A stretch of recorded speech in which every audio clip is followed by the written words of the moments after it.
இந்த செடிங்கெல்லாம் காயுது, தண்ணி ஊத்தணும் போல இருக்கு. என்ன இங்க ஒருத்தர் தனியா உட்காந்துருக்காரு? தம்பி என்னப்பா பண்ற தனியா? தனிமையா? தனிமை தனிமை. என்னப்பா பிரச்சனை உனக்கு? தனிமை தேடுற?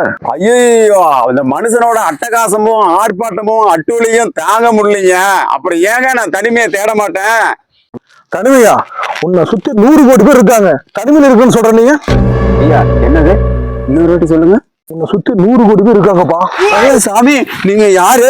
தம்பி தம்பி நில்லுப்பா நில்லுப்பா நில்லுப்பா தம்பி நில்லுப்பா. என்னங்க என்னை சுத்தி 100 கோடி பேர் இருக்கிறாங்கிறீங்க? நீங்க என்ன வேற பயமா இருக்குது? தம்பி சும்மா வீணா பதட்டப்படாதப்பா. செல்போனை கையில வச்சுட்டு இருக்கிறதும் உன்னை சுத்தி 100 கோடி பேர் இருக்கிறது ஒண்ணுதான்பா. அப்படிங்களா? ஓவா, நான் பைதே போயிட்டேங்க. உனக்கு தனிமை வேணும்னா செல்போனை தூக்கி போட்டுட்டு அப்புறமா தனிமையை தேடுப்பா. ஆமாங்க, அதான் இங்க வந்து நிம்மதி இல்லைன்னு யோசிச்சேன்.